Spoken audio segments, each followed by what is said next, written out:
তো বিষয়টা হয়েছে কি, আগের দিনের বিরিয়ানি আমি এনে বাড়িতে রেখে দিয়েছি, খাইনি, সকালে খাবো বলে। তো সকালে খাবো তখন মা বলছে, জানিস ওগুলা খেলে কেমন গ্যাস হয়, এমনিতে ওগুলো অনেক দিনে রাখা থাকে, কবেকার দেয় না দেয়, আবার ওগুলোই খাবি, ওগুলো খেতে হবে না। হোটেলের একদিনে বিরিয়ানি রাখা খেয়েছি তাই ওনার এত অসুবিধা। আর উনি দুধ চা দিয়ে আগের দিনের লুচি খাচ্ছে, তখন ভাই গ্যাস হয় না, তখন না পেটে কোনো গ্যাস হয় না, তখন এভাবে ঢুকাবে আর এভাবে তখন কোনো গ্যাস হয় না। আর আমি এই তো একটু বিরিয়ানি এনে খেয়েছি কিনা একদিন রেখে, তাতে হয়ে গেল।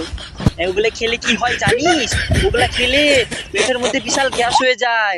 গ্যাস হয়, নর্মাল গ্যাস হয় না, জানিস এরকম গ্যাস হয়ে কতজন হসপিটালে গিয়ে মারা গিয়েছে, আবার কতজন বিছানাতে পড়ে পড়ে তো শেষ হয়ে গেছে, ক্যান্সার হয়ে গেছে কারোর গ্যাসে, এত পাদের চোটে মরে গেছে।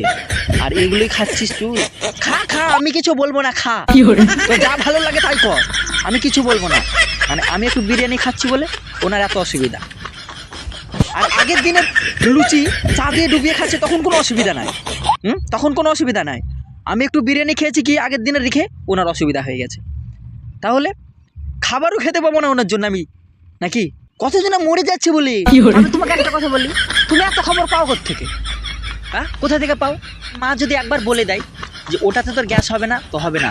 মা ডাক্তারের থেকে বেশি জানে তো, কারণ ওই 4-5 দিনের লুচি একদিন খেয়েছি, বলছে এটা খেয়ে নে তোর কিচ্ছু হবে না, এটা খেয়ে নে, ওই গ্যাস ফ্যাস কিচ্ছু হবে না, ভাই খেয়েছি, সেটা একটা বলারই কথা। আবার এদিকে একদিনের বিরিয়ানি রেখে খাচ্ছি হোটেলের, তাই বলছে ওইসব খাস না, ওইসব খালি তোর গ্যাস হয়ে যাবে। ও, আপনি ডাক্তারের থেকে বেশি জেনে গেলেন, মানে বিরিয়ানিটা খেতে দেবেন না তাই আপনার এরকম নাকি? আর যদি মার কথা শুনে লুচি খেয়ে নিই, যদি গ্যাস হয়ে যায়, আর আমি যদি বলি মাকে যে মা আমার গ্যাস হয়েছে আজকে, বলো তাহলে আমি কি করব, গ্যাস হয়েছে বলে আমি কি করব?